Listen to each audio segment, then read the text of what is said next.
l'Europe 1 Soir Week-end. 19h, 21h, Pascal Delatour du Pin. Il est 19h19 sur Europe 1. Jean-Michel Fauvergue, ancien député et patron du RAID, est avec nous dans ce studio. Bonsoir Jean-Michel Fauvergue. Bonsoir. Merci d'être avec nous. Je suis toujours avec Jules Torres et Paul Melun. Évidemment, Bonsoir. dans ce contexte extrêmement particulier, on voulait vous entendre 10 ans après les attentats, évidemment Charlie Hebdo, l'hypercachère.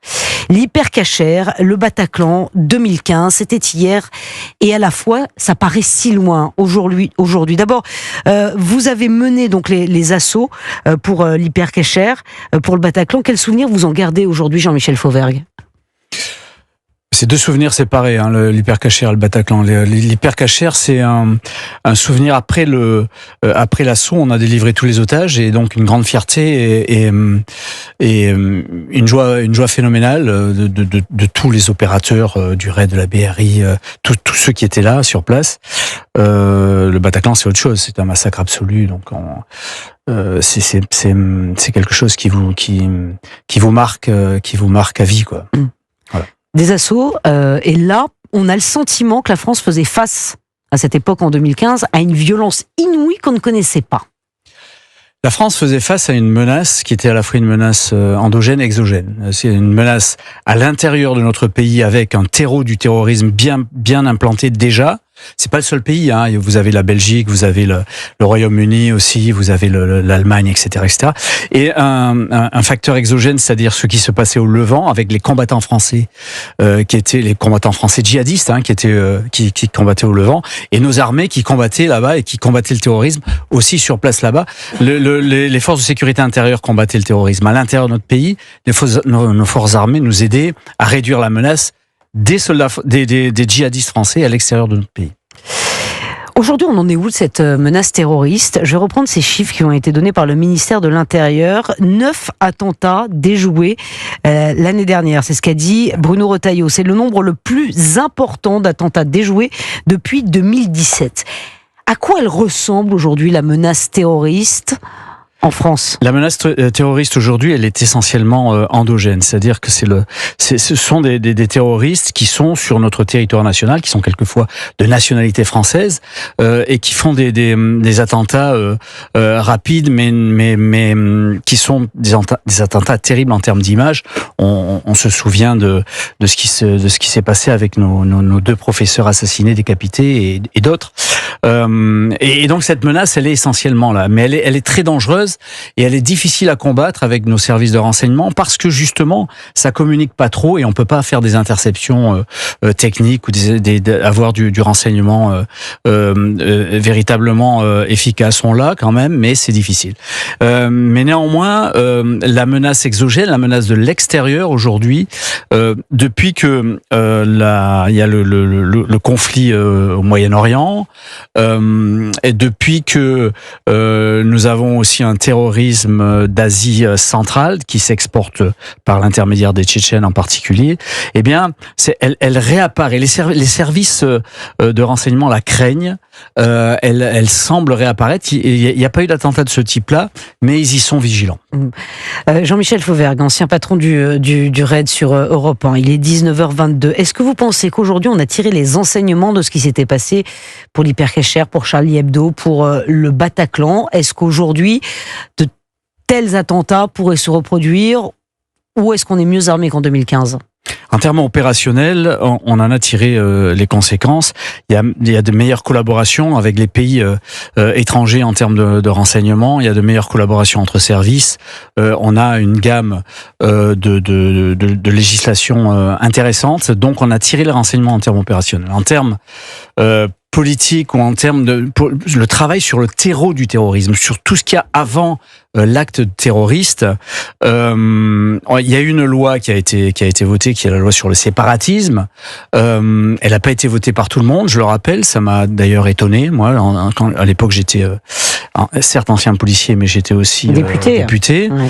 Je pense que on doit beaucoup plus qu'on le fait maintenant, combattre ce terreau du terrorisme par tous les moyens, en particulier tout ce qui se passe, qui va rejoindre l'actualité, ce dont on va parler sans doute tout à l'heure avec l'Algérie, c'est-à-dire expulser les gens que l'on doit expulser ceux qui sont en train de prêcher la haine, la guerre, cet islam politique aussi, combattre le salafisme, combattre les frères musulmans, combattre les wahhabistes, et essayer d'avoir ce discours raisonnable et raisonné, de travailler sur l'avant-attentat.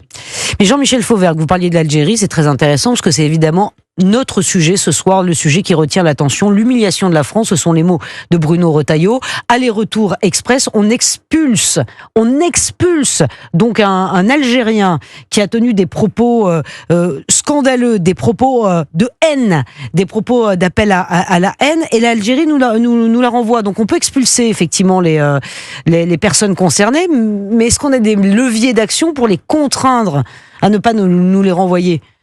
Le problème, c'est que ce pays-là n'applique pas les lois internationales, devrait les reprendre. C'est difficile de contraindre un pays qui ne veut pas le faire. Non, mais c'est incroyable parce il avait son passeport. Oui, là. Oui, il avait tout ce qu'il fallait. Il avait son passeport. Sûr, et on refuse de le prendre. Non, mais attendez. Il va falloir travailler sur d'autres thèmes, en fonction de l'Algérie en particulier. On a un accord d'immigration en particulier. Je pense qu'il devrait être caduc depuis longtemps, cet accord-là. Donc il va falloir travailler dessus. Il va falloir travailler sur les visas. Il va falloir travailler aussi sur la richesse qu'ont certains de la nomenclatura algérienne sur notre territoire national. Peut-être voir ça aussi. Geler leurs avoirs, par exemple. Par exemple, il faudrait voir si c'est faisable. Mais est-ce qu'on peut faire ces choses-là rapidement, Jean-Michel Fauvergue ? Ça demande un peu de technicité, rapidement, immédiatement. Je pense qu'il y a une montée en gamme là, ça va être le jeu du chat et la souris. Donc, il va falloir un peu montrer les muscles aussi. Et il va falloir monter en gamme là-dessus. J'entendais aussi certains dire il faut arrêter avec l'aide publique au développement. C'est à peu près 150 millions d'euros vis-à-vis vers l'Algérie. Oui, bien sûr qu'il faut l'arrêter, ça. C'est pas grand-chose, mais il faut l'arrêter. C'est pas grand-chose vis-à-vis de l'ensemble de l'aide publique au développement qu'on verse. Bien sûr qu'il faut arrêter tout ça. Il faut travailler sur tous ces thèmes-là. Et dénoncer l'accord franco-algérien de 1968, comme Gabriel Attal le propose dans le Figaro. Tout à fait, bien sûr. Mais tout ça prend du temps, non ? Il y en a qui disent depuis des années qu'il faut remettre en cause ces accords. Il y en a depuis des années qui pointent l'inégalité entre Mais pourquoi on ne bouge pas, Jean-Michel Fauvergue ? Vous êtes ancien député. On ne bouge pas. On se fait cracher à la figure. On n'a pas bougé parce que on menait des relations sur deux tableaux, le Maroc, l'Algérie, le Maroc. Là, on a choisi le Maroc, avec le Sahara occidental. Et moi, à titre personnel, je m'en félicite. Bien sûr qu'il fallait choisir le Maroc. L'Algérie a toujours agi de cette manière.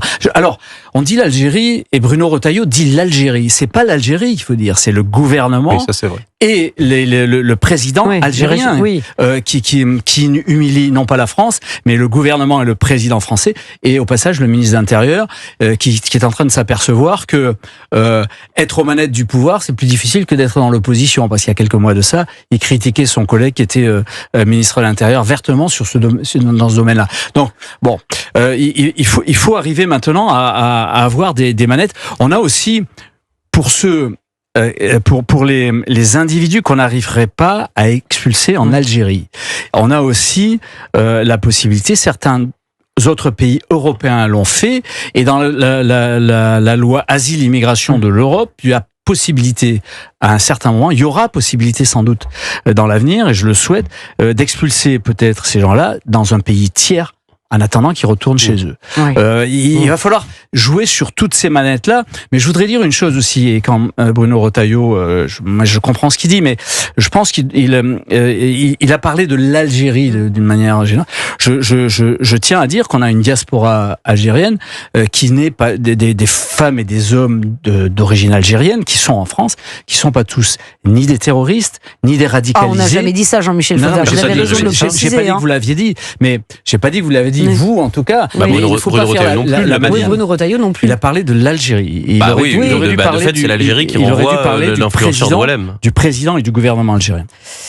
Et merci beaucoup. En tout cas, merci beaucoup. C'est très intéressant ce que vous dites, Jean-Michel Fauvergue. En tout cas, on a des leviers d'action pour se faire respecter. Donc voilà, encore faut-il les appliquer. Encore faut-il faire un bras de fer. Peut-être que le moment est venu. Le moment est venu. On va en parler, dans un tout petit instant. On y compte bien. Jules Torres, Paul Melun, oui. On y compte bien. Merci infiniment, Jean-Michel Fauvergue, d'être venu ce soir dans le studio d'Europe 1, ancien député et ancien patron du RAID. Merci à vous. Il est 19h29. Europe 1 Soir Week-end, 19h, 21h. Sur Europe